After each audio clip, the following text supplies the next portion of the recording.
Okay, so I'm reading. I'm first of all using some soap. I've been at the sea. I'm reading now.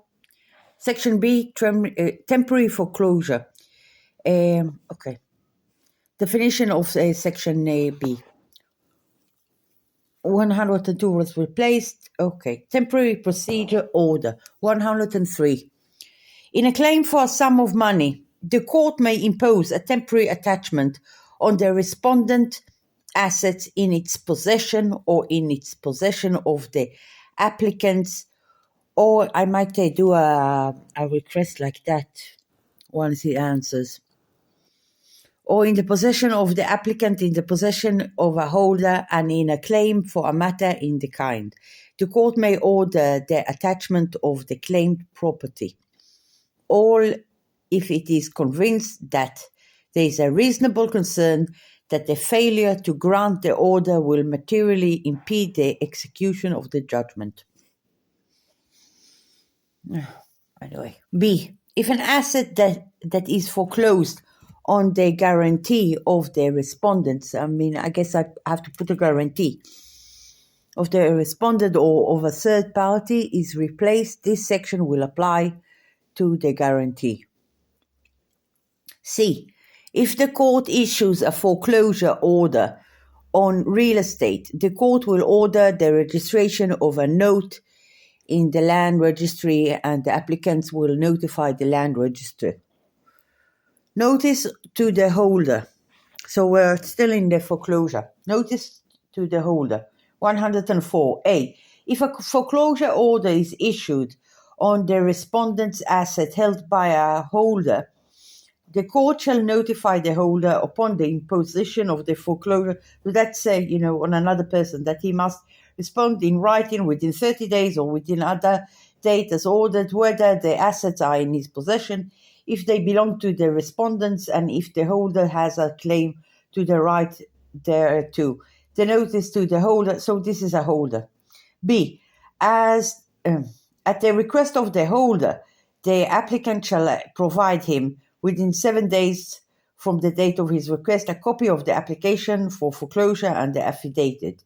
C. The holder may submit a request to cancel or restrict the foreclosure order no later than 30 days from the date on which he was provided with a copy of the foreclosure request. I have to read this again. Anyway. And the affidavit. If the holder admits that the property belongs to the respondent, the court will order how to act with respect to it. But a person can hide it, can't he? Holder who did not confess. Okay, so this will go into 105.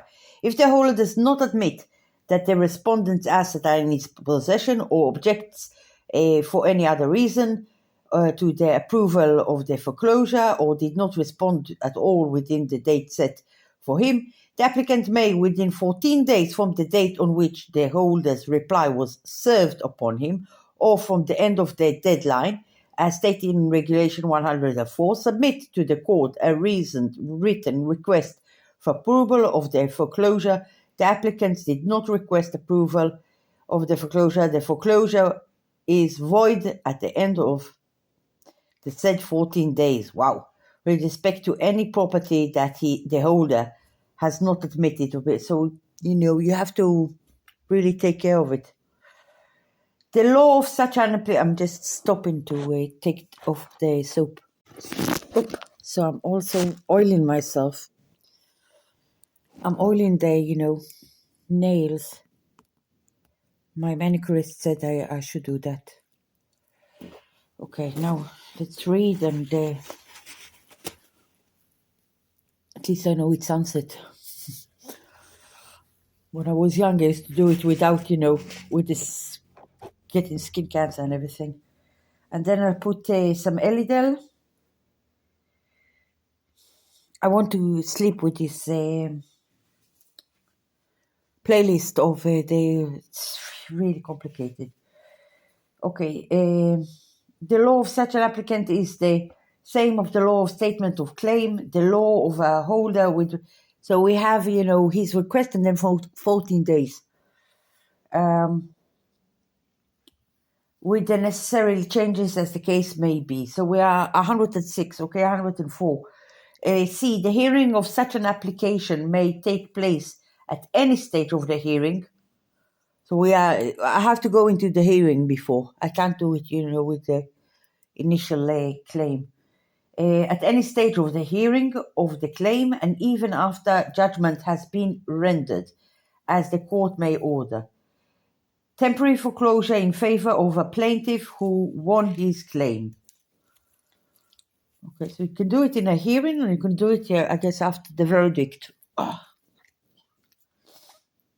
So we're 106. If the plaintiff wins his claim, the temporary foreclosure will continue to remain in effect until the judgment is executed or until another order of the court.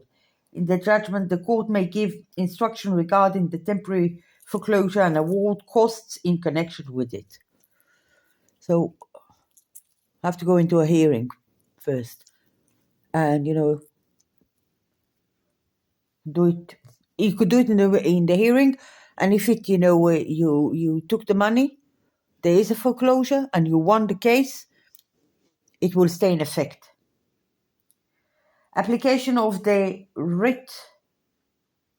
So my thumbnails, and I'll wash my thumbnails. 107. The writ of execution law shall apply to the execution of a temporary foreclosure under the article, and if the plaintiff wins his claim, the actions under the law shall continue. Okay, so we're 108. Invention for a state or a banking corporation. 108. Submission to the state of an order under this article shall be by its submission to the office of the controller of the ministry in whose possession the property that is subject to the order is located. Yeah, an invention to a banking corporation as defined in the banking license law 81 of an order under this article shall have its head office. Section C, temporary injunction. I don't know what it means. Let's read it. 109. The court may instruct the respondent to refrain from doing or to refrain from further acting by himself or through anyone on his behalf any action if it is convinced that there is a reasonable concern that the failure to grant the order will substantially impede the proper execution of the judgment. Applicability of a temporary injunction. I think that's what I used, Anyway, 110. Regulation 103 and 106 will apply to a temporary injunction with the necessary changes. I think that, I thought that's what she meant as a temporary relief, but, injunction. I still don't understand what a temporary relief is, by the way. Temporary receiverage, appointment of a temporary receiver. The court may appoint a temporary receiver. Hereinafter, in this section, a receiver for certain assets in the possession of the respondent, so it's still under this thing of foreclosure. Possession of a holder if it is convinced that there is a real concern that there is a sustained harm to the value of the assets. That's actually interesting. Or the ability to realize them, or that the respondent or another person on its behalf is about to conceal or destroy the assets. It's actually my brother's. Or that the assets were produced in the course of the performance of the act of omission that is the subject of the lawsuit, or were used to carry it out, and that failure to grant the order will significantly impede the execution of the judgment. But you need a process of hearing, I guess, I don't know. B, the court hearing the application for the appointment of a receiver shall take into account the amount of the debt or the value of the bearer, the amount that the